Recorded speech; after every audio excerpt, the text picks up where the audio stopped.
All right, good morning, everybody. So I'm gonna show you how to trim the extra off of this, okay? Because like this bottom, hecka thick, and we want it all to be as close to the same thickness as we can, but you can't do this while it's squishy, right? It has to be leather hard. So mine is leather hard. It's on the stiffer side of leather hard, and I'm gonna get all this stuff off. So the items that you're going to need to be able to do this is obviously a project.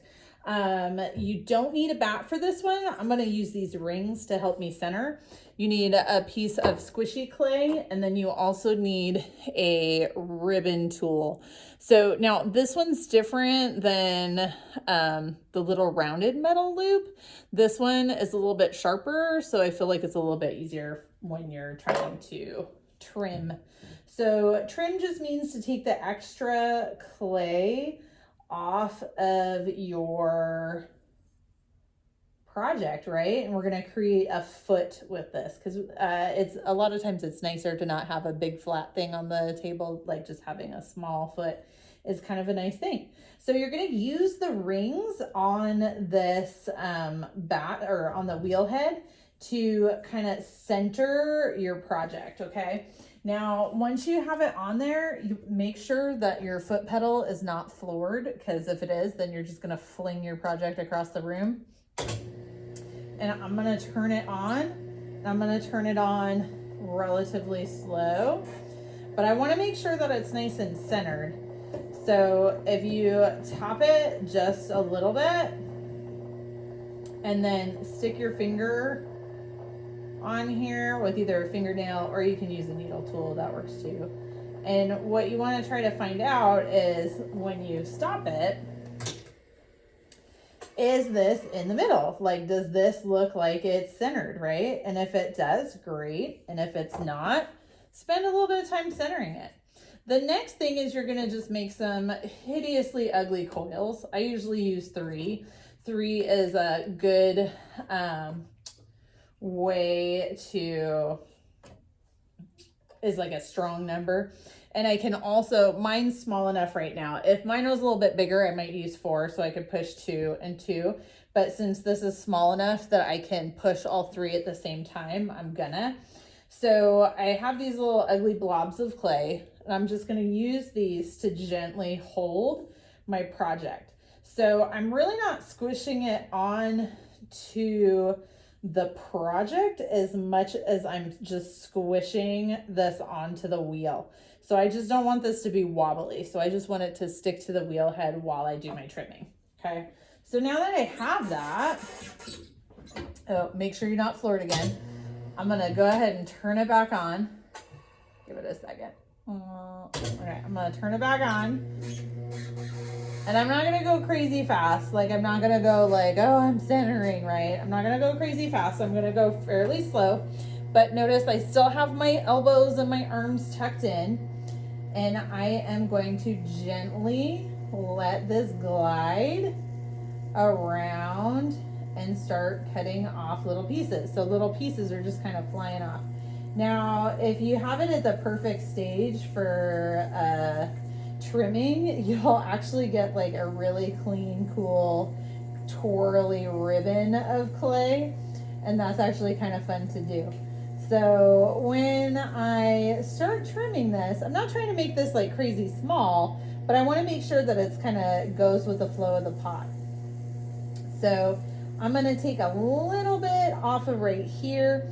And again, like when you're looking at the clock, you want to work at a 10 and 4 kind of a thing with your wheel turning counterclockwise. And I'm just slowly kind of, you can kind of see here, I'll pause for a second. See all these little things coming off of here? This is what I'm trimming off, right? So I'm just slowly trying to thin this part out, change the shape. You want to go gradually. If you just try to take off a whole ton of stuff all at the same time, then it's gonna be like it's gonna pull it off of the wheel head, because we're just got it held on with little teeny bits of clay, right? It's not like we're using industrial strength anything. So I did, before I started this, I did check and see like how thick my bottom was. I tried to feel it, and right here is fairly thin, but over here is fairly thick. So I'm gonna actually need to take off quite a bit of clay over here, and that's okay. I really like a big foot. So that means like I like a really tall foot on my project. I just think it looks kind of neat. Okay, so what I've done right now is I've made sure, like, I've kind of smoothed this edge. I thinned it a little bit right here. I will spend some more time right here in a minute, but I want to show you on the inside. So the foot I'm going to be creating, these wheels are so weird. Hold on. I've never had a wheel that did this before, but like when you just have it paused, it goes like the opposite direction. But I just want to make like a wheel that is a little bit, or a wheel. That's not your bell either. That's the bell that, whatever. Okay. I want to make a foot that is about the thickness of my finger, maybe my fingernail, a little bit less. Okay. So like a 1/4 inch to like the thickness of your finger, depending on how big your finger is. So I'm going to start trimming the inside here, and I think you'll be able to see that better. It's the same process on the outside. A lot of times if I'm trying to make some like a groove or something, I'll use the corner, but I'm usually using, for me, I prefer using the flat side as opposed to the curved side, but it just kind of depends on what look you're going for. So here we go. So I'm going to use that corner to just start the groove where I think I want my basic foot to be. And you can see that ribboning that I was talking about.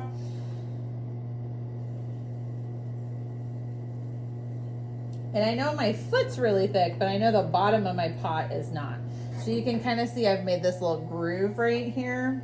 And I'm going to take off a little bit more towards the middle. But I know my middle is not super thick, so I don't want to take off too much.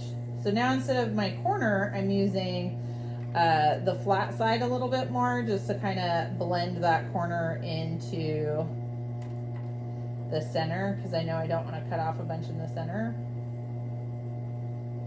Now, if you're like, oh, but how do you know how much is left, Missy? Good question. Let me turn this off again. You can tap it, and you can kind of feel the difference. Like if you push on it and it's starting to feel wobbly, definitely don't do it anymore. Do you hear the difference though? So this is thick, that's thinner, right? So the sound changes when you're getting thinner. So the main thing here is to just go slow and steady. Check frequently to see where you're at. Like, you know, how thin is it? You know, do you need to stop? Because if you trim a hole in your bottom, then, you know, you trimmed a hole in the bottom. And who wants a hole in their bottom? I guess it depends. If it's a flower pot, then hey, whatever, right? But spend some time making it look really cool. So I tend to, you know, take a lot of time with trimming just because I kind of enjoy watching all this little like ribbony stuff. And I like smoothing things out. Like at the end, if you don't want any marks, you can not have, you know, you can just blend it with your finger and not have any marks. If you want to have a cool swirl, you can be like really quick and have a cool little swirl on the bottom.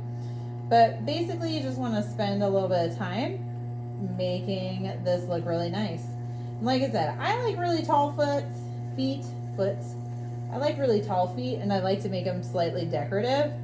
So I'm going to spend a little bit more time trimming my foot and making it as nice as I can. Now, this usually is something you want to do in like one go. If you don't have to take it off the wheel head and try to recenter it, don't do it because it's really difficult to do.